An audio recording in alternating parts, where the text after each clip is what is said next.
مفتی طارق مسعود lectures. موت کے تذکرے سے ہمیں نفرت ہے، موت کے بارے میں سوچنے سے ہمیں نفرت ہے، موت کا تصور اچھا بالکل بھی نہیں لگتا۔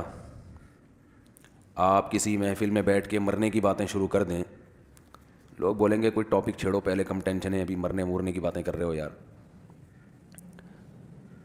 جنازے کی باتیں اگر شروع کر دیں، آپ کہیں محفل ہو نا دوستوں کی، بیٹھے ہوئے ہیں، تو باتیں کیا ہوتی ہیں آپ کو پتہ ہے؟ باتیں اس طرح کی ہو رہی ہوتی ہیں، ہاں بھائی کیا کما رہا ہے، کیا کر رہا ہے، مفتی صاحب کے اتنے بیانات سن لیے، شادیاں کب کر رہا ہے، اور بچوں کی سپیڈ وہی ہے یا بیان سن کے تھوڑی تیز ہوئی ہے پیدا ہونے کی، اور جاب مل گئی ہے، بی کام کر لیا ہے، ماسٹر کا ارادہ ہے یا نہیں ہے، یا ویسے ہی آوارہ گردی کر رہا ہے۔ ہماری صبح سے لے کے رات تک، رات سے صبح تک کی باتوں میں موت کا تذکرہ نہ ہونے کے برابر ہوتا ہے، بلکہ ہوتا ہی نہیں ہے۔ تذکرہ اتنا ہوتا ہے کہ فلاں بھی مر گیا، فلاں بھی مر گیا، فلاں، یہ خبریں چل رہی ہیں مارکیٹ میں، فلاں کا بھی انتقال ہو گیا اور فلاں بھی آج دنیا سے چلے گئے۔ یہ تو خبر ہے نا، نیوز اس حد تک تو ہوتا ہے، وہ تو خبر کے طور پر۔ بلکہ کمال کی بات یہ ہے کہ جنازوں میں بھی موت کا تذکرہ ختم ہو گیا۔ میت کو اگر دفنانے کے لیے جا رہے ہیں گاڑی میں رکھ کے یا کندھے پہ، تو بھی موت کا تذکرہ نہیں ہوتا۔ میت کو دفنانے کے لیے قبر میں ڈال رہے ہیں، وہاں کھڑے ہو کر بھی موت کی باتیں بولو نا یار، نہیں ہوتی۔ ہمیں یاد ہے بچپن میں جب میت دفنانے جاتے تھے نا، تو کم از کم راستے میں موت کی باتیں ہو جاتی تھیں کہ یار ہم نے بھی مرنا ہے، کل ہم بھی لیٹے ہوئے ہوں گے۔ اب وہاں بھی نہیں ہوتی، دفنانے کے بعد بھی نہیں ہوتی، گھر آنے کے بعد بھی نہیں ہوتی۔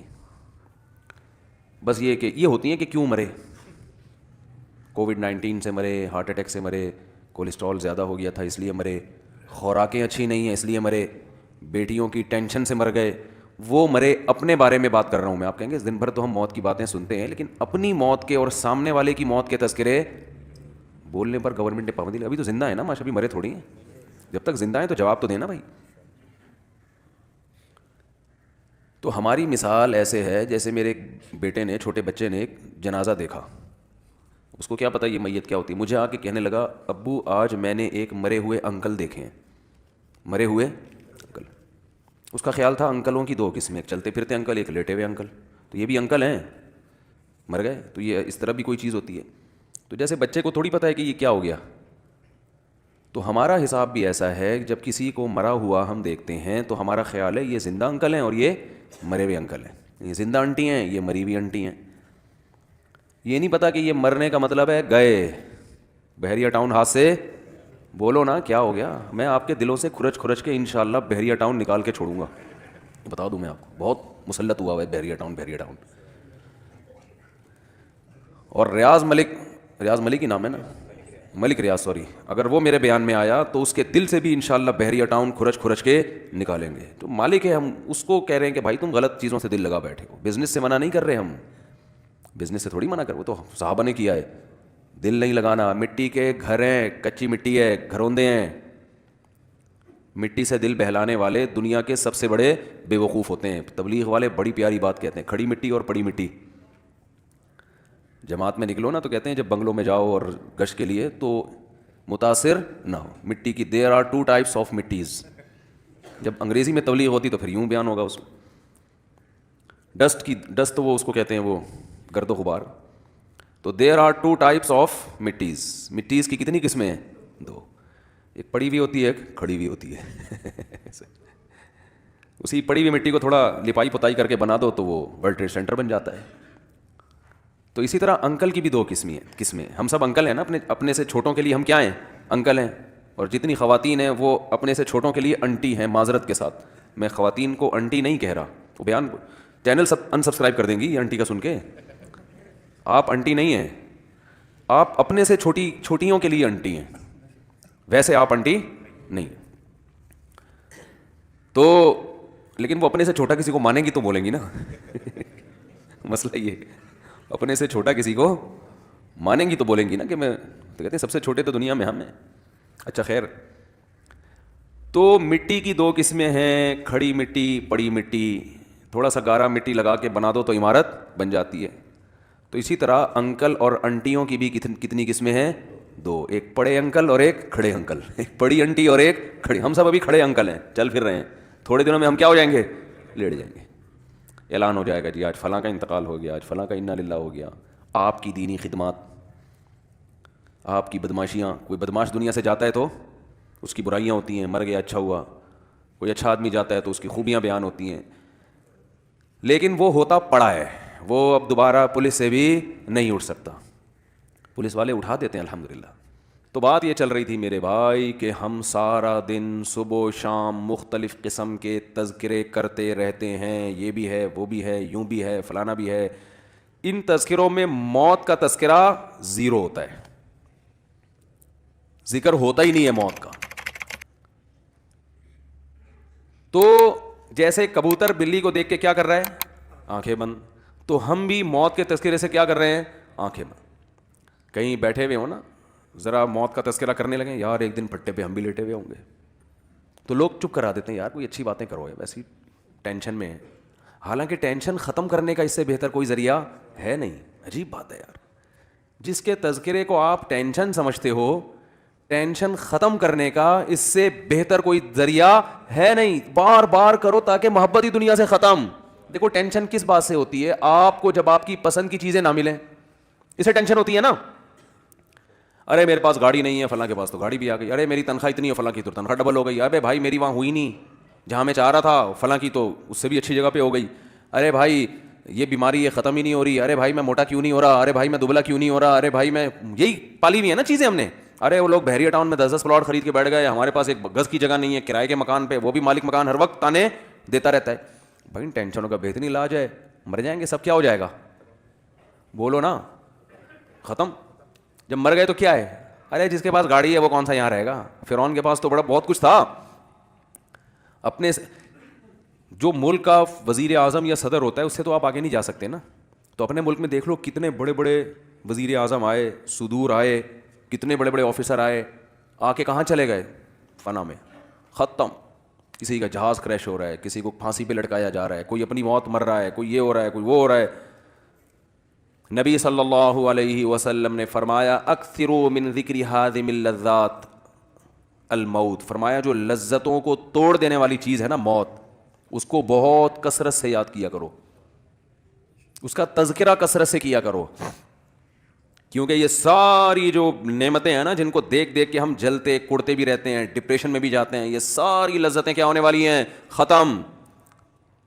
موت کے تذکرے سے ٹینشن جب ہوگی جب آپ دنیا کو مسافر خانہ سمجھ ہی نہیں رہے ہو, آپ سمجھ رہے ہو میں ہمیشہ یہاں رہوں گا, تو آپ اس خوش فہمی میں ہوتے ہو کہ میں موت کو بھلا دیتا ہوں, جوانی ہوگی آ جائے گی, اور میں یہی سمجھتا ہوں کہ میں ابھی کیا ہوں, زندہ ہوں تو کل بھی زندہ ہوں.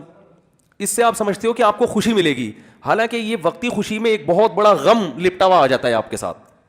وہ غم یہ آ رہا ہوتا ہے کہ پھر آپ ساری چاہتیں یہاں پوری کرنا چاہتے ہو. خوش ہمیشہ وہی ہوتا ہے جو زندگی کو, دنیا کو W11 سمجھے. ہاں, اس پہ پھر جن چڑیل بھوت بھی آئیں گے تو خوش ہوگا. جیسے ان صحابیہ کو نبی نے بتا دیا نا جنت کی ضمانت, تو انہوں نے کہا اسی میں خوش ہیں, کوئی بات نہیں, یہ بیماری ہے تو گزر جائے گی. دیکھو اگر وہ صحابیہ دعا مانگ لیتی ہیں, یا رسول اللہ نہیں مجھے تو آپ شفا کی دعا کریں, میں یہ ٹینشن نہیں برداشت کر سکتی, تو شفا تو مل جاتی. لیکن شفا مل کے بھی موت, شفا نہ ملنے میں بھی موت, تو چلے گئے سارے دنیا سے. شفا مل جاتی تو بھی موت, بلکہ وہ نبی سے یہ دعا مانگتی ہیں کہ شفا بھی ملے, 500 سال کی زندگی بھی ملے, تو بھی اب تک کیا ہو چکا ہوتا؟ موت ہو چکی ہوتی. جو مر گیا. دیکھو ماضی اچھا گزرے برا گزرے, اس سے آپ کی صحت پہ کوئی اثر نہیں پڑتا. جو وہ ہمارے گزر گئی گزران, کیا جھوپڑی کیا میدان. جو ٹائم گزر گیا وہ تو اچھا گزرا برا گزرا, اب اس کا کرنا کیا ہے؟ حال اور فیوچر کو سوچ کے انسان خوش ہوتا ہے. کتنی بڑی بات ہے جب میدان حشر قائم ہوگا تو وہ صحابیہ کو کوئی یہ فیصلہ کر سکتا ہے کہ ان کو معاذ اللہ ان کے بدعمالیوں کی وجہ سے ان کو سزا ملے؟ کوئی اگر بالفرض بدعمالی ہو, بالفرض کوئی سوچ سکتا ہے؟ اگر ایسا ہو تو وہ تو نبی کے پاس آئیں گے, آپ نے تو گارنٹی دی تھی. تو یاد رکھو یہ گارنٹی صرف ان صحابیہ کے لیے نہیں ہے, اصل میں اصول ہے کہ جو ٹینشنوں اور بیماریوں میں صبر کرتا ہے اس کے لیے جنت کی ضمانتیں ہیں. نبی صلی اللہ علیہ وسلم نے فرمایا قیامت کے دن انسان اپنے اعمال کو دیکھے گا, اتنا وزنی ترازو, وہ کہے گا یہ نیکیاں تو میں نے کی نہیں ہیں.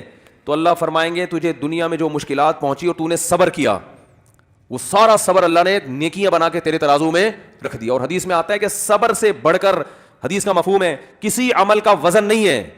کوئی تہجد, کوئی مجاہد کی جو اتنی فضیلت ہے نا میدان جنگ میں لڑنے کی, اس لیے کہ صبر کرنا پڑتا ہے. جو لوگ اللہ کی راہ میں لڑتے ہیں, جہاد کرتے ہیں, وجہ کیا ہے؟ صبر بہت کرنا پڑتا ہے ان کو. تبھی قرآن نے کہا الصابرین فی البأساء والضراء وحین الباس, میدان جنگ میں صبر کرنے والے. تو وہاں بھی لڑتے ہوئے صبر کرنا پڑتا ہے. کوئی فوجی چاہے کسی بھی ملک کا ہو, میدان جنگ میں کبھی بھی خوش نہیں ہوتا. یہاں بے شک بہادری کے جوہر دکھا رہا ہوگا, یہ ہو گیا, لیکن وہاں جا کے وہ کہے گا بھائی جنگ ختم ہو کسی طرح سے. تو وہاں اللہ نے کتنی فضیلت بیان کی. اور اللہ نے ان مجاہدین کی دعاؤں کا تذکرہ کیا کہ میدان جنگ میں نکل کے جو ہمارے نیک بندے دعا مانگتے ہیں, ربنا افرغ علینا صبرا وثبت اقدامنا, اے اللہ صبر کی بالٹیاں ہمارے اوپر انڈیل دے. کیا عجیب الفاظ ہیں. یہ نہیں کہتے اللہ میدان جنگ میں ہمیں صبر دے دے, بھائی یہ صبر تو ہر جگہ ہو. عام حالات میں اللہ نے کہا کہ اللہ صبر کرنے والوں کے ساتھ ہے.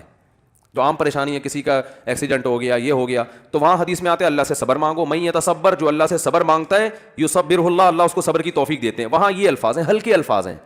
لیکن میدان جنگ میں جو لڑنے والے ہیں اللہ کی راہ میں, ان کے لیے یہ نہیں کہا کہ صبر مانگو, ان کو کہا کہ اللہ سے دعا مانگو, اے اللہ صبر کی بالٹیاں ہمارے اوپر انڈیل دے. افراغ عربی میں کہتے ہیں پانی کی بالٹی کسی کے اوپر ڈال دیا آپ نے, بہانا پانی. تو گویا صبر کو پانی فرض کیا گیا ہے, اور اس کو ایک بالٹی میں رکھ کے ایسے انڈیل ہمارے اوپر. تھوڑا بہت صبر نہیں چلے گا یہاں پہ. وہ دشمن طاقتور ہے, وہ ٹینکوں بموں کے ساتھ چیتھڑے اڑا رہا ہے, آپ کی آنکھیں بھی جا سکتی ہیں, آپ کی ٹانگ بھی جا سکتی ہے, آپ گرفتار بھی ہو سکتے ہو, کتنی ٹینشنیں ہیں, اور یہ جنگ کب ختم ہوگی یہ بھی پتہ نہیں ہے. تو اللہ نے فرمایا وہاں یہ دعا مانگتے ہیں افرغ علینا صبرا, نیک لوگ دعا مانگتے ہیں اللہ ہمارے اوپر صبر کی بالٹیاں انڈیل دے. تو کس قدر, تو اللہ نے کیوں جنت, حدیث میں آتا ہے من قاتل فواق ناقۃ, جو اونٹنی کا عرب لوگ دودھ نکالا کرتے تھے نا, تو دودھ جیسے ہی ختم ہوتا ہے اس کو چند سیکنڈ کے لیے چھوڑتے ہیں تاکہ تھوڑا سا دودھ دوبارہ جمع ہو جائے, پھر دوبارہ نکالتے ہیں. تو آپ صلی اللہ علیہ وسلم نے فرمایا جس نے اللہ کی راہ میں قتال کیا, لڑا, اتنی دیر جتنی دیر میں اونٹنی کے دودھ کو دھونے کے لیے چھوڑا جاتا ہے, چند سیکنڈ ہوتے ہیں, وجبت لہ الجنہ, اس نے جنت اپنے اوپر واجب کر لی. تو کیوں ہے بھائی یہ فضیلت؟ اس لیے کہ یہ یہاں بیٹھ کے بات کرنا آسان ہے, لڑنا بہت مشکل کام ہے میدان جنگ میں. تو کیوں اتنی فضیلت؟ لڑائی کی وجہ سے نہیں, صبر کی وجہ سے. اس کا صبر بہت ہے.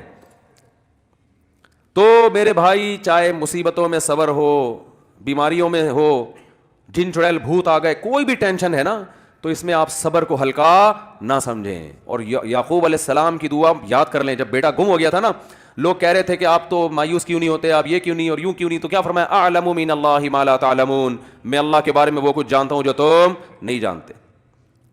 کیا مطلب؟ مجھے پتا ہے اللہ جب کسی کو تکلیف دیتا ہے تو بنانے کے لیے دیتا ہے, تکلیف برائے تکلیف نہیں ہوتی.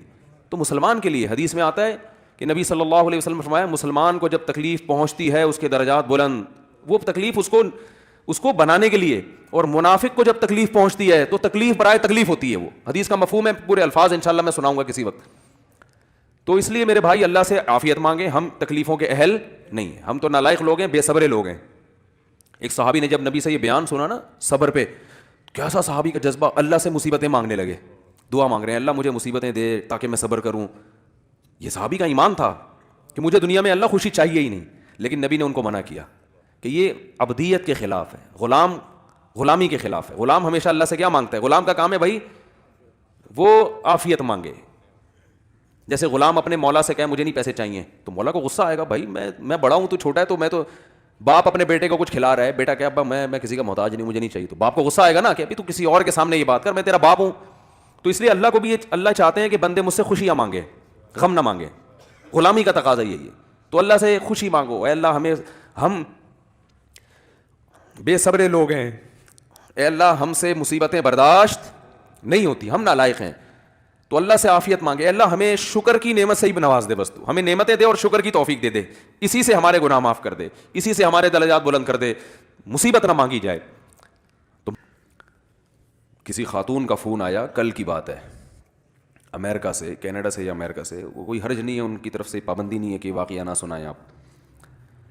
اور یہ جو ٹیلی فون ہے نا, یہ ہمارے حضرت کہیں جاتے نہیں تھے, آخر عمر میں بالکل بند ہو گئے تھے, مصروفیت بڑھ گئی تھی. فون کھلا ہوا تھا, تو ہم یہ کہتے تھے کہ حضرت جن ٹاپک پر بیان کرتے ہیں یہ تو بالکل معاشرے کی دکھتی رگ کو پکڑ رہے ہیں, جاتے یہ کہیں ہے نہیں, تو ان کو دنیا کا پتہ کیسے چلتا ہے کہ دنیا میں ہو کیا رہا ہے؟ یہ تو گھر میں ہی رہتے ہیں, ملا کی دوڑ کہتے ہیں نا, مسجد سے گھر سے مسجد. تو حضرت فرمایا کرتے تھے یہ جو فون ہے نا یہ مجھے پوری دنیا کی خبریں دیتا ہے, ہو کیا رہا ہے.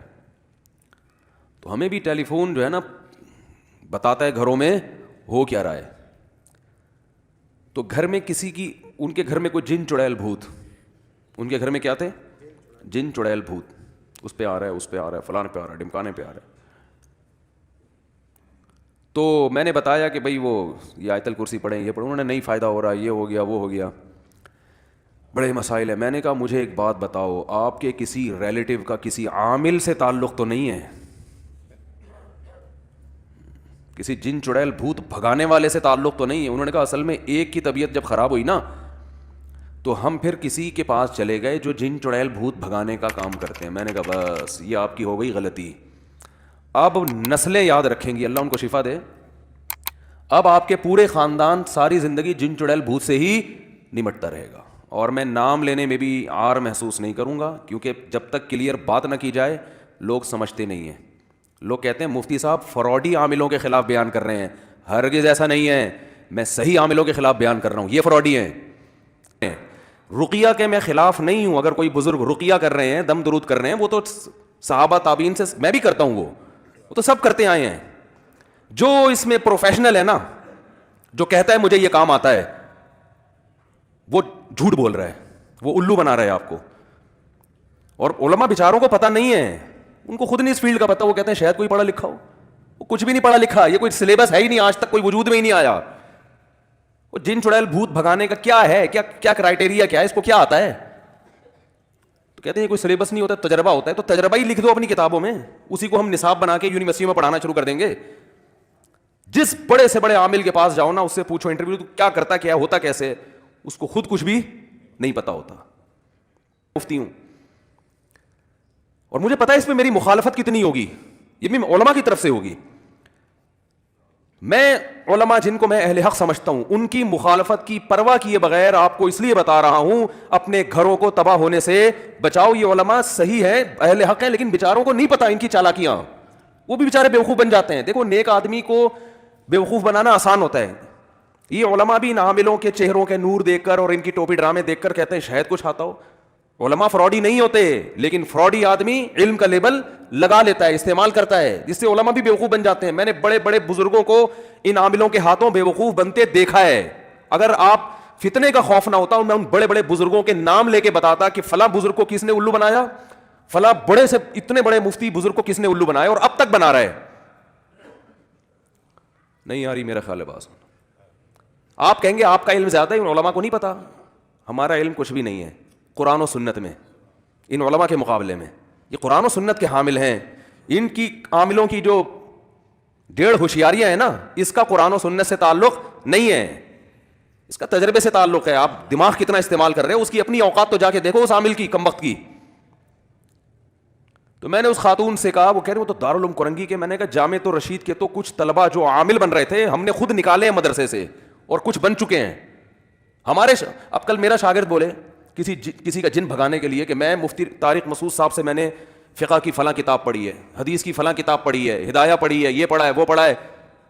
اب آپ کہیں کہ ہم نے تو اس سے علاج کرایا لیکن الٹا ہمیں یہ ہو گیا تو وہ ہو گیا, اس کا مطلب مفتی طارق مسعود صاحب کے شاگرد بھی فراڈی ہیں. بھائی ہمارے شاگرد فراڈی نہیں ہوتے, لیکن فراڈی آدمی ہماری شاگردی میں آ سکتا ہے. گورنمنٹ کی طرف سے کوئی پابندی نہیں ہے. کوئی فراڈی آدمی جامع رشید میں ایڈمیشن لے سکتا ہے, فراڈی آدمی دارالعلوم کرنگی میں جا سکتا ہے. دارالعلوم کرنگی نے ذمہ داری نہیں لی تو کوئی بھی سرٹیفکیٹ دکھائے اس سے متاثر مت ہو. باقی رہا خلیفہ بزرگ کے, دیکھو بزرگ جب کسی کو خلافت دیتے ہیں وہ ظاہری حالات کے لحاظ سے ظاہر میں ٹھیک لگ رہا ہے, اندر کے حالات اللہ کے سوا کوئی بھی نہیں جانتا. یہ کوئی پوری زندگی کی گارنٹی نہیں ہوتی کہ میری نظر میں اس پہ نیکی کا ٹھپا لگ گیا ہے. یہ گارنٹی خدا کے سوا, اللہ کے سوا کوئی بھی نہیں دے سکتا. تو اس لیے علماء کہتے ہیں کسی بزرگ کی خلافت اگر کسی کو ملی ہے تو محض خلافت کی وجہ سے اس سے بیعت ہونا جائز نہیں ہے, بلکہ آپ خود اپنے طور پہ اس کو پرکھو گے. ان بزرگ نے تو بیچاروں نے اپنے خیال میں, ہوتا ہے کہ بھائی ان کا خیال تھا تو اس نے ہو سکتا ہے بزرگ کو بیوقوف بنا دیا ہو, تو یہ ہو جاتا ہے, بڑے بڑے خلیفے بیوقوف بنا کے خلافتیں لے لیتے ہیں. تو اس لیے اس کی پرواہ مت کریں. لوگ مجھ سے بڑی بحث کرتے ہیں آپ کے پاس دلیل کیا ہے, حالات مشاہدات, کوئی ایک ڈھنگ کا عامل دکھا دو, ایک ڈھنگ. رقیہ کے میں خلاف نہیں ہوں, رقیہ کوئی بھی کر سکتا ہے, رقیہ تو کوئی بھی کر لے. تو اور دوسری بات یہ کہ لوگ جو کہتے ہیں نا فلاں عامل بھی ہے مفتی بھی ہے, یہ تو ویسے ہی ایک دوسرے کے متضاد. یہ ایسے ہی ہے جیسے کسی کو آپ کہیں فلاں گورا بھی ہے اور کالا بھی ہے. ہاں بھائی, یا تو گورا ہے یا کالا ہے. گورا بول دیا تو کالا نہیں ہے, کالا بول دیا تو گورا نہیں. تو یہ عامل فارغ ترین لوگ بنتے ہیں جن کے پاس علمی استعداد نہیں ہوتی, صلاحیت نہیں ہوتی. اور مفتی کے لیے ضروری ہے کہ وہ فتوے کا کام پراپر طریقے سے کرتا ہو. ایک دو سال میں جیسے کوئی ڈاکٹر نہیں بن جاتا. دیکھو ایم بی بی ایس کر کے کوئی doctor, M B B S کی ڈگری آتی, کلینک کھولنے کی اجازت ہوتی ہے؟ بولو نا یار. بھائی ایک پروسیس ہے, 2 سال ہاؤس جاب ہے, تجربہ تو کرو. پہلے کسی بڑے ڈاکٹر کی نگرانی میں آپ مریضوں کا علاج کریں, آپ مریضوں کا علاج کریں آپ بڑے ڈاکٹر کی نگرانی میں, تاکہ اپنے تجربے کی بھینٹ چڑھانے کے بجائے کسی پراپر کسی ڈاکٹر پھر کچھ خاص شعبے ہوتے ہیں ان میں ہوتے ہوتے 10-15 سال میں جا کے ریلائبل ڈاکٹر بنتا ہے. ورنہ وہ ہمیشہ اپنے سینئر سے ہی پوچھتا رہتا ہے کہ سر آپ مشورہ دیں, کیا کرنا ہے, مشورہ دیں. اور اس کام میں کئی سال لگا دیے ہوں, پھر جا کے اس قابل ہوتا ہے کہ لوگ اس کی تحقیق اور اس کی رائے پر اعتماد کرتے ہیں میڈیکل سائنس میں. ایسے ہی مفتی پراپر کورس کرنے کے بعد بڑے مفتیوں کی نگرانی میں کئی سال مسائل کا حل لکھتا ہے, ریسرچ کا کام کرتا ہے. کئی سال تحقیق کا کام بڑے مفتیوں کی نگرانی میں کرنے کے بعد اس قابل ہوتا ہے کہ اب اس کی رائے بھی کیا ہو, مضبوط رہے, پھر وہ مفتی بنتا ہے. اور اس کے پاس اتنا ٹائم ہی نہیں ہوتا کہ لوگوں کے جن چڑیل بھوت بیٹھ کے بھگاتا رہے وہ, کیونکہ یہ کام اور دونوں جمع نہیں ہو سکتے. جیسے کوئی پراپر ڈاکٹر کے پاس آپ نے دیکھا فارغ ہر وقت فارغ بیٹھتا رہو. کوئی پراپر ڈاکٹر مجھے ایسا بتاؤ جو سارا دن جن چڑیل بھوت بھگاتا ہو لوگوں کے, کبھی دیکھا آپ نے؟ اور ڈاکٹر یہ کام کرتے بھی نہیں ہیں, کیونکہ ان کو پتا ہے ہمارے پاس اس سے زیادہ اہم کام ہے. بھائی ہم لوگوں کا حقیقت میں علاج کر رہے ہیں نا. تو کوئی ڈاکٹر یہ کام نہیں کرتا, کوئی انجینئر یہ کام نہیں کرتا. اس کے پاس پراپر کام بہت, انجینئر جو واقعی انجینئر ہو اس کے پاس کتنے کام ہوتے ہیں. کوئی سائنٹسٹ یہ کام نہیں کرتا. تو بھائی کوئی مفتی یہ کام کیوں کر رہا ہے؟ اس کے پاس تو اتنا عظیم کام اللہ نے دیا ہے کہ مسائل کا حل بتائے وہ لوگوں کو, جو شرعی مسائل ہیں. جس کا حل نہیں آتا تحقیق کرے, علماء سے رابطہ کرے. یہ اتنا بڑا مسئلہ, وہ عامل کیسے بن گیا؟ عامل کے لیے تو دنیا کا فارغ ترین آدمی ہونا چاہیے. تو مفتی کا جو مفتی ہے وہ عامل نہیں ہو سکتا, جو عامل ہے وہ مفتی نہیں ہو سکتا. ہمارے اپنے بہت سے دوست ناراض ہو جاتے ہیں میری بیان سن کے, لیکن میرے بھائی اگر میں نے اتنے صاف انداز میں نہیں بتایا نا, تو یہ جو لوگوں کے گھر برباد ہو رہے ہیں, قیامت کے دن اللہ میرا گریبان پکڑے گا کہ تو نے. اور میرے شیخ حضرت مفتی رشید احمد صاحب کا اسٹائل اس سے بھی زیادہ خطرناک تھا. لوگ کہتے ہیں آپ کا یہ تفرد ہے, کوئی تفرد نہیں ہے ہمارا. لوگ کہتے ہیں مولانا اشرف علی تھانوی نے بھی تو اعمال بتائے ہیں, تو ہم کب رقیہ کے خلاف ہیں بھائی؟ تو رقیہ تو کر لو نا, اسی کتاب سے دیکھ کے رقیہ کر لو, اس میں کیا جا رہا ہے؟ تو عامل اور مفتی جمع نہیں ہو سکتے. تو میں نے اس خاتون سے کہا, بیچاری بہت پریشان, یہ ہو گیا. اور پاکستان میں ہوا, کینیڈا میں نہیں ہوا. آپ دیکھ لو, کینیڈا میں جنات نہیں ہیں, نہ امریکہ میں اتنے, سعودی عرب میں تو ہے ہی نہیں. لیکن یہاں کے عامل سعودی عرب والوں کو جا کے خراب کر رہے ہیں, قطر, کویت, ان جگہوں پہ جا کے یہاں کے عامل ان عربوں کو خراب کر رہے ہیں شرعی رقیوں کے نام پہ. کہ ہم جو ہے نا, میں جب مسقط میں تھا تو مسقط کے مفتی اعظم سے میری ملاقات تھی, مسقط کے مفتی اعظم سے. ان کو بتایا کہ بھئی جامعۃ الرشید کے ہیں, وہ بڑے, اللہ ان کو جزائے خیر دے, بڑا اکرام کیا انہوں نے. ہمیں 2 منٹ کی ملاقات ہوئی, انہوں نے مجھے اگلے دن لنچ پہ بلایا. اب مسقط کا مفتی اعظم کا جو لنچ ہے وہ تو آپ کو پتہ ہے کیا, وہ تو حکومتی لیول پہ ان کی بڑی وہ ہوتی ہے. اگلے دن انہوں نے مجھے بلا لیا کہ آپ نے ظہر کا کھانا ہمارے ساتھ کھانا. ہماری نیت کھانے کی نہیں ہوتی الحمدللہ, ملاقات کی ہوتی ہے کہ چلو اس بہانے ملاقات ہو جائے گی. میں پہنچ گیا ان اپنے دوستوں کے ساتھ جو بھی ہمارے میزبان تھے. ظہر کی نماز ہم نے وہیں پڑھی مسجد میں. ظہر کے بعد انہوں نے ہمارے لیے کھانے کا انتظام کیا ہوا تھا. اب ہم جانے لگے ہیں تو 2 بندے ٹکر گئے جو بن بلائے آئے تھے, عربی تھے, کویت سے آئے تھے, بن بلائے نا. وہ ان کو کہ بھی ہم بھی آئے ہیں آپ سے بات کرنی ہے. وہ انہوں نے کہا آپ نے ٹائم تو لیا نہیں. نہیں جی ہمیں بہت ضروری کام ہے. اب ظاہر ہے انہوں نے کہا چلو آ جاؤ, آپ بھی آ جاؤ, کھانا کھا لو آ کے ہمارے ساتھ, کھانے کا ٹائم ہے. تو انہوں نے اکرام کیا. یہ دونوں عربی, ان کو اردو نہیں آتی تھی, اور عربی میں لگے ہوئے ہیں. مجھے پتہ چل گیا کہ یہ کمبخت عامل ہیں. وہاں کے مفتی اعظم سے پرمیشن لینے آئے تھے کہ ہمیں یہاں اپنی دکان کھولنے کی, جن چڑیل بھوت بھگانے کی جو دکان ہے نا اس کے کھولنے کی ہمیں مسقط میں اجازت دے دیں آپ. سارا میرا جو ٹائم تھا نا ان کے ساتھ بات چیت کا وہ یہ پی گئے. اب ظاہر ہے وہ مصروف آدمی ہے. اور وہ شرم اور مروت میں ان کمبختوں کو بھگا بھی نہیں رہے ہیں, اور وہ کمبخت یہ بھی نہیں دیکھ رہے کہ یار یہ بندہ پاکستان سے آیا ہوا ہے ملنے کے لیے, اس کو بات کرنے دو. نہ پہلے جا کے انہوں نے مفتی اعظم کو مکھن لگایا ہے. یہ سارے عاملوں کا طریقہ واردات ہوتا ہے کہ آپ اتنے نیک, آپ اتنے بڑے, آپ اتنے وہ, ایسے ٹائٹ آدمی وہ اس مکھن گیری میں نہیں آیا. مکھن او میں, اور ہم شرعی طریقے سے رقیہ کرتے ہیں اور ہمیں آپ کی پرمیشن چاہیے, ہم یہاں تاکہ اس میں اچھا ان کا سب کا ہوتا ہے جاری لوگوں سے. دیکھیں اگر آپ ہمیں نہیں کرنے دیں گے, 2 نمبر لوگ اس کام میں بہت گھسے ہوئے ہیں, یہ ان کو سمجھا رہے ہیں نا مفتی اعظم, 2 نمبر لوگ, ورنہ 2 نمبر لوگ ہیں. پورا نچوڑ لیا انہوں نے, کھانا کھلایا, اس کے بعد بولا پتلی گلی سے چلو نکلو. میں نے کہا اللہ کا کتنا بڑا فضل ہو گیا کہ یہاں گورنمنٹ ان چیزوں کو پنپنے نہیں دیتی, ورنہ اور مسقط میں آپ کو ایک بھی جن چڑیل بھوت نظر نہیں آئے گا. لیکن جو عامل جس علاقے میں جائے گا نا جن اتارنے والا, وہ اپنے ساتھ بڑی بڑی چڑیلیں لے کے جاتا ہے وہ. میں نے کہا اگر یہ مفتی, اچھا میرا تو سارا وقت وہ پی گیا نا, اور پھر آگے آگے گھسا جا رہا ہے. وہ کھانا جب ہم نے کھایا تو وہ مفتی اعظم نے مجھے کہا کہ دعا کرا دیں آپ. تو میں نے کہا آپ بڑے ہیں, آپ کرائیں. اب یہ بات چل رہی تھی, وہ شروع ہو گیا میں کراتا ہوں, کیونکہ اپنی تصویریں کھینچ رہا ہے, صحیح ہے نا, کیونکہ وہ سیلفیاں بھی ہو رہی ہیں, اور پھر دنیا کو دکھائے گا کویت جا کر یا پاکستان آ کر کہ مفتی اعظم کے مجلس میں دعا کس نے کروائی, وہ اپنے بارے میں نے کروائی. تو ان چیزوں کو کیا کرائے گا یہ کیش, کہ یار وہ میرے سامنے بیٹھا ہوا ہے 2 زانوں اور کھانا بھی کھلا رہا ہے, اور میں اتنا بڑا آدمی ہوں, تو میں کیسے جن نہیں بھگا سکتا. تو لوگ ان چیزوں سے کیا ہوتے ہیں متاثر, یار یہ تو بڑی پہنچی ہوئی فلم ہے بھائی, ہم نے ایک تصویر نہیں لی, جن کو باقاعدہ انوائٹ کیا گیا ہے کھانے پہ, ٹھیک ہے, اور وہ تصویریں بھی, اور پھر دعا کراتے ہوئے رو رہا ہے. کھانے کے بعد دعا میں تو ویسے بھی رونا دھونا, اچھا ہم کو میت تھوڑی ہے, کوئی جنازہ تھوڑی پڑا, تھوڑی سی دعا کا مطلب یہ تھا بھائی اللہ برکت دے اہل خانہ کو رزق میں, بس یہی ہوتا ہے نا. الحمدللہ الذی اطعمنا, وہ کرا رہا ہے, اتنے ہاتھ یوں کر لیا ایسے, فل شو بازی. تو ہم اتنا ٹائم ہو چکا تھا, 1.5-2 گھنٹے وہ پی گئے. ہم نے کہا جی السلام علیکم, جا رہے ہیں, کیا بات کرے آدمی بیٹھ کے. تو میں نے کہا یار یہ بھی, ہاں. اور آپ کے جو پاکستانی عامل ہیں یہ بڑے بہت آگے ہیں بھائی, یہ آپ کی سوچ سے بہت آگے کی چیزیں ہیں. یہ جا رہے ہیں سعودی عرب, عربوں کو بیوقوف بنا رہے ہیں, کویت جا رہے ہیں وہاں بیوقوف بنا رہے ہیں, اور پتہ نہیں کیا کیا کر رہے ہیں. ابھی تک کویت میں ایک صاحب 15 سال شارجہ میں رہ کر آئے, کہہ رہے ہیں میں نے پورے پٹھان تھے ہمارے دوست, کہہ رہے ہیں 15 سال میں ایک جن بھوت کا کیس نہیں دیکھا. کہہ رہا ادھر آیا ہوں تو ادھر ہر دوسرے آدمی پہ بھوت چڑھا ہوا ہے, ہر گھر سے تعویذ نکل رہے ہیں, وہ اس پہ جن آیا ہوا ہے, وہ ساس نے بہو پہ کرایا ہوا ہے, فلانی نے ڈمکانے پہ کرایا ہوا ہے. میں نے کہا یہاں سے لے جاؤ 2-4 کویت میں, وہ ابھی تک سکون سے ہیں تو لے جاؤ. میں نے کہا یہاں سے جن اتارنے والا عامل لے جاؤ آپ, پھر دیکھو عربوں کی ایسی کی تیسی نہ ہو جائے. کچھ لوگ رقیہ کی حد تک کرتے ہیں, اس کے ہم خلاف نہیں ہیں, وہ تو میں بھی کرتا ہوں.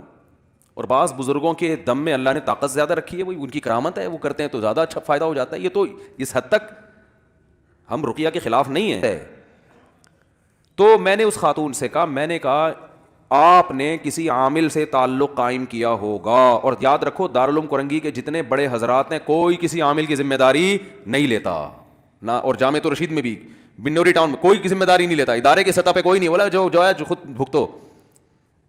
لوگ کہتے ہیں پھر یہ برات کا اعلان کیوں نہیں کرتے, ہمارا تعلق نہیں. ایسے تو ہر طرح آپ نے اندازہ کیسے لگا لیا کہ ان کا تعلق ہے, تو آپ خود کیوں فرض کر کے بیٹھے ہوئے ہو. تو میں نے اس خاتون سے کہا, میں نے کہا کوئی پہلا آدمی ایسا ہوگا اس کی طبیعت خراب ہوئی, پتہ نہیں کیوں ہی خراب, جس وجہ سے بھی ہوئی, وہ چلا گیا عامل کے پاس. اب وہ کویت کے کوئی مفتی ہیں, انہوں نے کہا کہ میرے پاس جنات کی پوری جماعتیں ہیں, اور جماعتیں بھیج کے میں پرانی والی جماعتوں کو کیا کر رہا ہوں, نکلوا رہا ہوں. میں نے کہا اس سے تعلق ختم کرو, اس مفتی سے, مفتی نہیں ہے وہ, جب تک ختم نہیں کیا نا یہ علاج تو دماغ سے ایک ٹھیک ہوگا 4 اور بیمار ہو جائیں گے. اور پھر میں نے کہا کہ اس میں یہ بھی بڑا نقصان ہوگا کہ زندگی بھر کے لیے جن چڑیل بھوت, دیکھو میرے باپ دادا جن چڑیل بھوت میں نہیں پڑتے تھے, میرے والد صاحب کے کبھی ہم نے نہ یہاں تعویذ دیکھا نہ یہاں دیکھا, نہ کوئی دھاگا کہیں دیکھا. پریشانیاں بھی آئیں, 2 رکعت صلاۃ و حاجت پڑھ کے اللہ سے مانگتے تھے, اللہ ان کی مغفرت فرمائے. جب بھی کسی ٹینشن میں ہوتے تھے ہم اپنے والد کو دیکھتے تھے دعا مانگ رہے ہوتے تھے نماز پڑھ کے, بس نہ جن نہ چڑیل نہ بھوت. اور جن لوگوں کو ہم نے دیکھا کہ وہ کسی نے کچھ کر دیا ہے وہ اب تک اسی میں لگے ہوئے ہیں, فلانے نے ڈمکانے کو کر دیا, فلانے نے یہ فلانے کو کر دیا, اس نے یہ اس کو کر دیا, اس نے جن ڈلایا, وہ فلانے بزرگ کو لے کر آئے, انہیں سونگ کے بتایا کہ اتنے جنات ہیں. جن اسمیل والی چیز ہی نہیں ہے کہ سونگنے سے پتہ چلے, بنیان سونگ کے بتا رہے ہوتے ہیں. کس قدر بےغیرتی ہے یار, اپنی عورتوں کے بنیان غیر مردوں کو پکڑا دیتے ہو, وہ سونگ کے بتا رہے, تو بے شرمی ہے. اور اس کو پھر مفتی بھی کہہ رہے ہو, کس قدر بے شرمی کی بات ہے. تو اس لیے بھائی یہ ہاں، تو میں نے کہا کہ اس کا اب علاج یہ ہے. میں نے بہت سے لوگوں کے جنات بھگائے ہیں الحمدللہ. کیسے بھگائے ہیں؟ علاج چھڑوا دیا ان کا.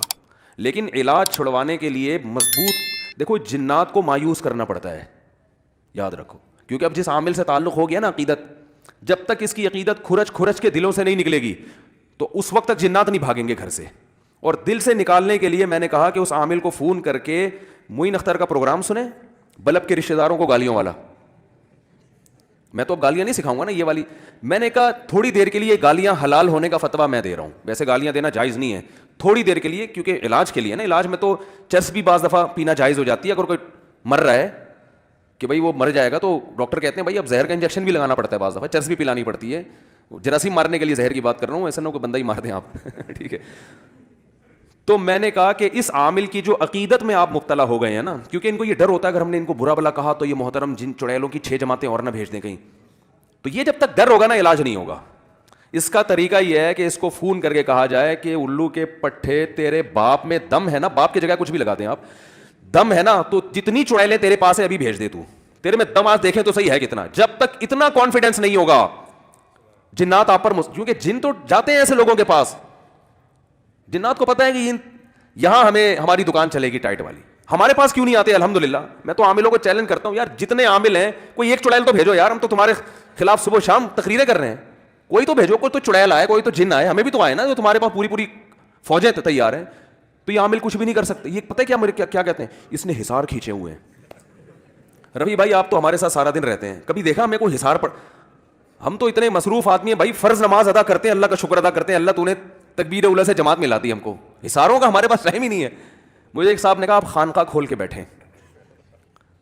مجھے وہ اجازت بیعت بھی کسی بزرگ سے ملی ہوئی ہے. بیعت جو ہوتا ہے نا کہ ہم بھی کسی بزرگ نے خلیفہ بنایا ہوئے ہم کو، تو بیعت کر کے اپنی خانقاہ کھولیں. میں نے کہا پھر کیا ہوگا بھائی؟ کہہ رہے اس میں آپ لوگوں کو ذکر کرائیں اور اس میں آپ آ کے بیٹھیں. ہاں اس میں لوگوں کو بٹھائیں.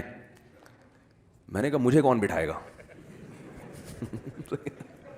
میں لوگوں کو تو بٹھا دوں گا جیسے خانقاہ میں بٹھایا جاتا ہے نا، پھر شیخ صاحب بھی بیٹھتے ہیں.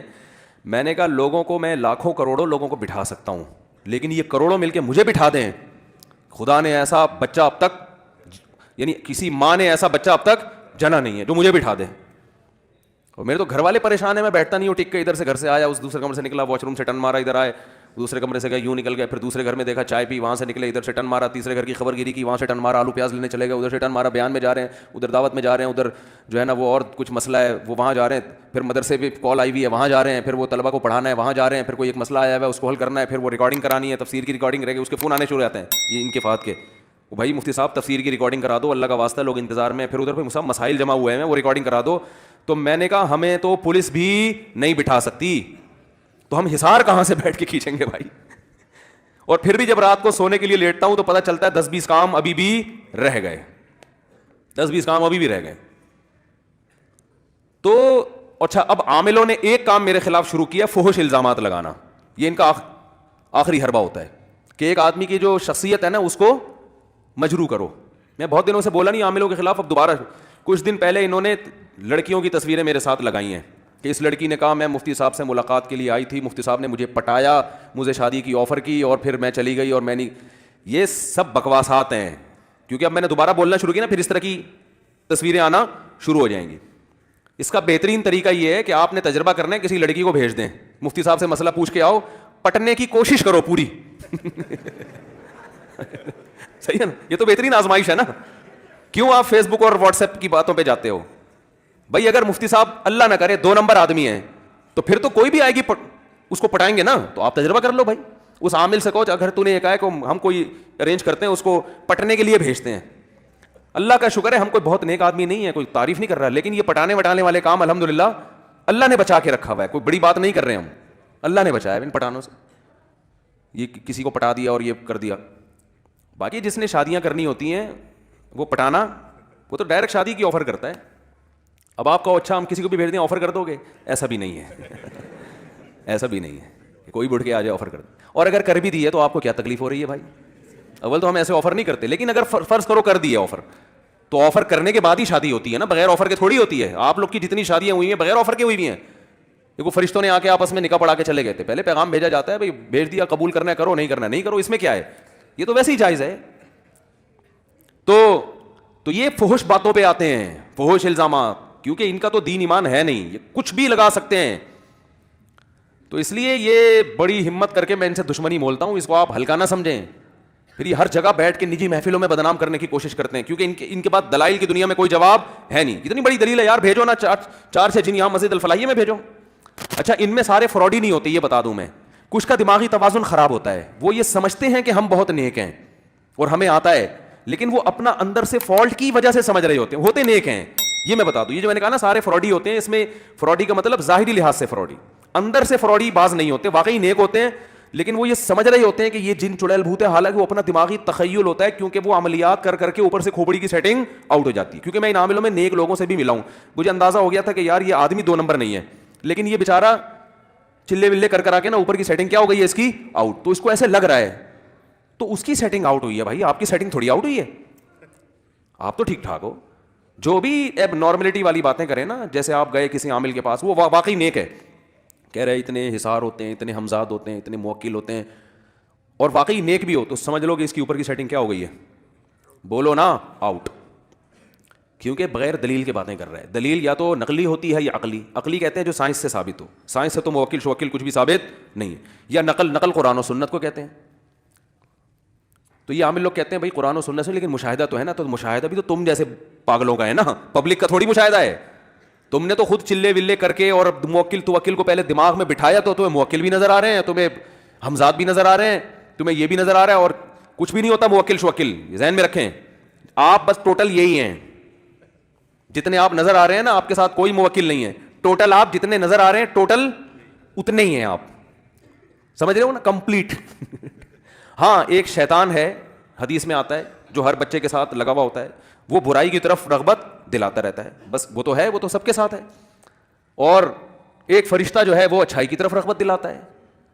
یہ موکل, یہ حمزاد نہیں ہے, یہ تو ہر ایک کے ساتھ ہمیشہ سے ہوتا رہا ہے. یہ اس کو کنٹرول نہیں کیا جا سکتا, وہ اللہ نے آزمائش کے لیے, اور 2 فرشتے اللہ نے یہاں بٹھائے ہوئے ہیں, ایک نیکی لکھ رہا ہے اور ایک بدی لکھ رہا ہے, اور کچھ فرشتے اللہ نے حفاظت کے لیے رکھے ہوئے ہیں, بس وہ ان عاملوں کے کنٹرول میں نہیں ہے. تو بھائی بچاؤ اپنے آپ کو یار ان فضول قسم کے لوگوں سے. اور اگر اللہ نہ کرے کسی پہ جن چڑیل بھوت آ جائے, تو اس کے بارے میں بھی حدیث میں ہمیں چیزیں ملتی ہیں. صحابہ نے رقیہ کیا, ان کو تو نہیں آتا تھا, لیکن سورہ فاتحہ پڑھی, فائدہ ہو گیا. پھر بھی فائدہ نہ ہو, جیسے ایک صحابیہ رسول اللہ صلی اللہ علیہ وسلم کے پاس آئیں, یا رسول اللہ میری یہ حالت ہو جاتی ہے, میں تڑپنے لگتی ہوں, جسم کے کپڑے پھاڑ دیتی ہوں, یہ ہو جاتا ہے, وہ ہو جاتا ہے. آپ صلی اللہ علیہ وسلم نے فرمایا کہ اگر تم اس بیماری پہ صبر کرو گی تو میں تمہیں جنت کی ضمانت دیتا ہوں, اور اگر چاہتی ہو تو اللہ سے دعا مانگوں گا, یہ بیماری ٹھیک ہو جائے گی تمہاری, لیکن پھر جنت کی گارنٹی نہیں ہے. پھر یہ ہے کہ اگر اعمال ہوئے تو جنت, برے اعمال ہوئے تو جہنم, لیکن اگر اس بیماری پہ صبر کرتی ہو اور اسی میں گزارا کرنا ہے موت تک, تو میں تمہیں جنت کی ضمانت دیتا ہوں. آپ نے یہ تو نہیں فرمایا کہ وہ فلاں جگہ مشہور عامل ہیں, وہ بڑا ٹائٹ علاج کرتے ہیں اس کا. نہ خود نبی نے فرمایا کہ بیٹھو میں حصار کھینچتا ہوں اور میں یہ کرتا ہوں اور میں یوں کچھ بھی نہیں. خود نبی پہ جادو ہوا تو سورہ فلق سورہ ناس اللہ نے نازل کی, بھائی یہ دم کیا کریں. مجھے صحابہ کے دور کے کسی مشہور عامل کا نام بتاؤ آپ. ہم لوگ کہتے ہیں مفتی کا نام بتاؤ, بتا سکتے ہیں صحابہ کے دور کے مشہور مفتیان کرام کون تھے. اس دور میں حکیم بھی تھے, اس دور میں تاجر بھی تھے, ہر طبقہ اس دور میں تھا. عامل اس دور, قوال نہیں ملے گا آپ کو صحابہ کے دور میں کہ مشہور قوال. قوالیاں اگر ثواب ہیں تو اس دور میں بھی تو کوئی مشہور قوال ہونا چاہیے نا, کیا خیال ہے؟ کوئی قوال نہیں ملے گا آپ کو, نہ کوئی عامل ملے گا. ہاں رقیہ کرنے والے ہوتے تھے, وہ تو میں نے بتایا رقیہ کے تو ہم قائل ہیں, لیکن اس میں یہ چیز کچھ نہیں ہوتا, جن کی جماعتیں اور چڑیل کی جماعتیں اور فلانا جماعتیں اور یہ نہیں ہوتا. تو نبی صلی اللہ علیہ وسلم فرمایا صبر کرو تو اللہ کیا دے گا, جنت کی ضمانت. تو صحابی نے عرض کیا یا رسول اللہ ٹھیک ہے میں اس بیماری میں رہوں گی ساری زندگی, لیکن جو کپڑے پھاڑتی ہوں, یہ چونکہ شرعی مسئلہ ہے نا, عورت کا جسم کھل جائے, تو بس اتنی دعا کر لیں کہ اس بیماری میں جسم کے کپڑے نہ پھاڑوں. تو آپ نے اتنی دعا کی ان کے لیے. اس میں ہمیں سبق ملتا ہے بھائی, اگر خدا نخواستہ جن چڑیل بھوت کہیں آ رہے ہیں, شرعی طور پہ رقیہ کرو. نہیں کر سکتے مسجد کے امام کے پاس چلے جاؤ, جو آپ کے پڑوس میں امام ہے نا, کیونکہ جنات جو ہے نا کسی ایسی شخصیت سے زیادہ ڈرتے ہیں جس کی کوئی پرسنالٹی ہو یا اس میں تقویٰ ہو. تو مسجد کے امام کے پاس چلے جاؤ, وہ بولیں گے مجھے تو یہ کام نہیں آتا. ان سے بولو کہ بھائی آپ صرف فاتحہ پڑھ کے دم کر دیں اس کے اوپر, آیت الکرسی. آپ کی پھونک میں اللہ سے امید ہے ہماری پھونک سے زیادہ اثر ہوگا. تو یہ ہوتا ہے, مسجد کے امام کو لفٹ کرایا کرو, صحیح ہے. ایسا نہ ہو کہ وہ امام کام ہی یہی کرتا ہو, پھر نہیں جاؤ. کام بس شرط یہ ہے کہ یہ نہ کر دو، بلکہ صبح شام اس کے خلاف بولتا ہو، ٹھیک ہے نا. پھر اس کو بولے بھائی دم کر دو، تو آپ کے دم میں اللہ زیادہ اثر کر دے گا تو کر دے وہ دم، اچھی بات ہے اور فائدہ ہوگا انشاءاللہ.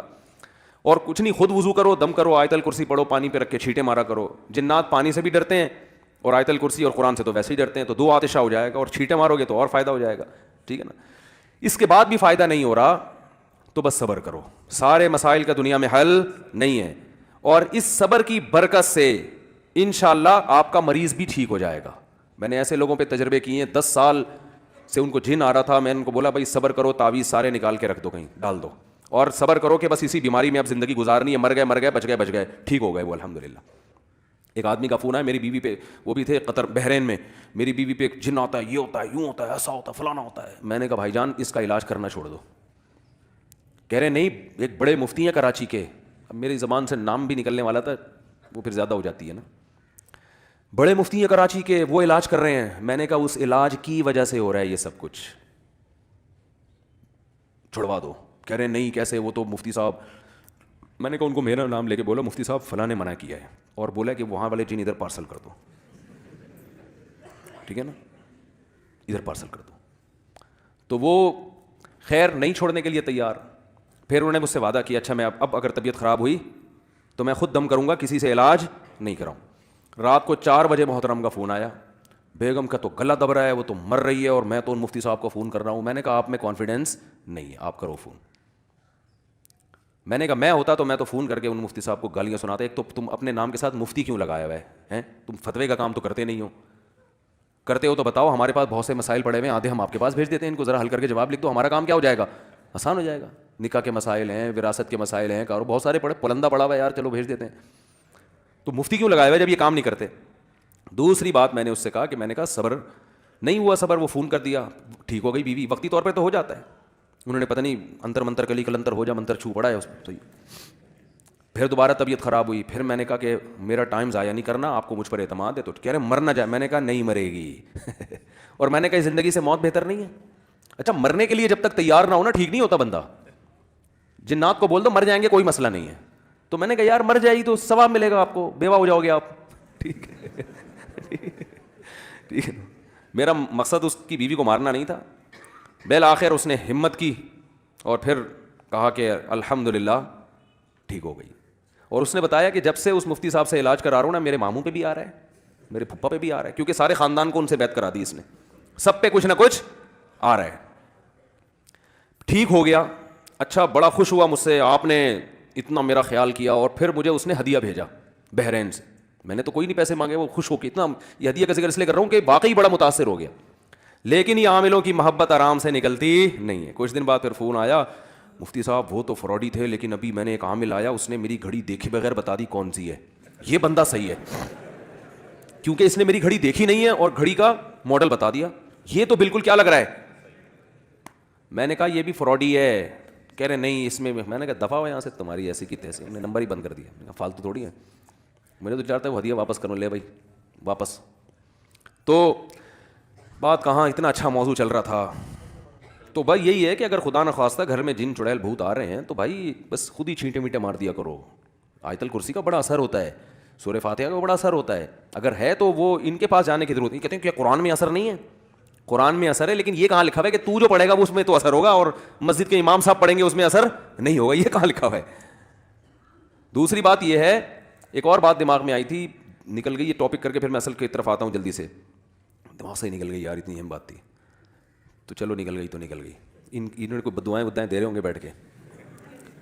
تو خیر، تو بات یہاں سے شروع ہوئی تھی کہ بھائی اپنے گھر کی حفاظت کرو، اور اگر ہو جاتا ہے تو صبر کرو. بس علاج کرتے رہو اور صبر کرتے رہو. جب مایوس کر دو گے نا جن چڑیل بھوتوں کو، ایسے بھی کیسز ہیں گھر میں واقعی جن آ گیا تو انہوں نے کچھ بھی نہیں کیا. ہمارے ایک دوست ہیں یہاں رہتے ہیں، ان کے بڑے گھر کے واقعات ہیں. وہ کوئی پرانی عمارت ہوتی ہے نا، بعض دفعہ ایک فلیٹ تھا بہت پرانا بوسیدہ، اس کے بارے میں مشہور تھا اس میں جنات ہیں، کوئی جاتا نہیں تھا وہاں نا، ڈرتے تھے. ایک فنٹر چلا گیا، بولا ایسی کی تیسی جن چڑیل بھوت. بولا کچھ بھی نہیں ہے، جا کے دروازہ بجایا، اندر سے آواز آئی کون؟ اس نے کہا میں آیا ہوں، میں نے سنا یہاں جن چڑیل بھوت رہتے ہیں. اس نے دروازہ کھولا. اس نے پوچھا، میں نے کہا یار جن بھوت رہتے ہیں یہاں سنا ہے. کہہ رہے ہیں میں تو 500 سال سے رہ رہا ہوں، مجھے تو کوئی نظر نہیں آیا یہاں پہ. یہ بے ہوش، تو 500 سال سے رہ رہا ہے. تو ہمارے ایک دوست ہیں, ان کے گھر میں کوئی جن چڑیل بھوت کے واقعات ہونا شروع ہو گئے, لیکن اللہ کا بڑا فضل ہو گیا, انہوں نے علاج نہیں کرایا, اس لیے وہ ٹھیک ہو گئے. سمجھ رہے ہو نا. اور میں نے کہا کوئی عامل وامل آ جا ہوگا, وہ سونگ سونگ کے گیا ہوگا بستر بیڈ جو ہے نا, تو یہ جہاں جائیں گے وہاں جن چڑیل بھوت ساتھ ساتھ ہو. تو اس نے, انہوں نے پھر علاج نہیں کیا, الحمدللہ ٹھیک ہو گیا خود. ورنہ وہ جی کبھی خراٹوں کی آواز آ رہی ہے, کبھی غیر مرئی تھپڑ لگ رہا ہے, بندہ نظر نہیں آ رہا. سوچو کیا حال ہو گیا. لیکن انہوں نے اتنا کیا, انہوں نے کہا بھائی نہیں لائیں گے کسی کو. لیکن اس چماٹوں کے فائدے بھی ہوئے. ایک بندہ کھڑا ہوا, ان کے گھر میں مہمان آیا, تو کہیں دروازے پہ کھڑا ہوا, اس کو ایک ان نون تھپڑ آیا نا, جیسے مس کال آ جاتی ہے بعض دفعہ, وہ تھپڑ آیا تو وہ گھبرا گیا کہ کہاں سے آیا ہے. خیر وہ ہم سے جب ملا تو میزبان نے بتایا کہ یہ ہمارے گھر میں ان کو زور سے چانٹا لگا, یہ بیچارے پریشان ہیں. اب اس کو میں بھی جانتا تھا, تو کہنے لگا اس نے کوئی ایسی حرکت کی ہوگی گھر میں نا نازیبا. تو پتہ چلا کہ وہ کیونکہ وہ گھر کا مالک میزبان جو تھے وہ اندر گئے ہوئے تھے, تو اس بیچارے نے تھوڑا سا دروازہ سے جھانک کے دیکھنے کی کوشش کی کہ کیوں نہیں آ رہا. نیت غلط نہیں تھی ان کی, نیت غلط نہیں تھی, لیکن ویسے ہی کوشش کی جھانکنے کی کہ یار بندہ غائب کیا ہوگا. تو جیسے ہی جھانکے, جن نے تھپڑ مارا, شرم نہیں آتی کہ کر کیا رہا تھا کسی کے گھر میں جا. تو مجھے انہوں نے بتایا کہ یار یہ بیچارہ کانپ رہا تھا نا, یہی بات ہوئی. پھر الگ سے لے جا کے مجھے بتایا کہ صرف کانپ نہیں رہا تھا, کپڑے بھی بدلنے پڑے ہیں ان کو بعد میں. تو لیکن انہوں نے ہمت کی. آج اللہ کا شکر ہے گھر میں کیا ہے, سکون. اگر وہ عاملوں کو لے آتے تو پھر بس گئے تھے کام سے. خیر کیا سے کہاں بات چلی جاتی ہے بھائی. ہم تو میت کی باتیں کر رہے تھے, وقت بھی پورا ہو رہا ہے, تو چلو اچھا ہی ہو گیا, قیام و طعام لمبا ہو گیا, لیکن فائدہ ہوگا. اچھی چیزیں ہوٹل پہ کھانے کو مل گئی ہمیں الحمدللہ.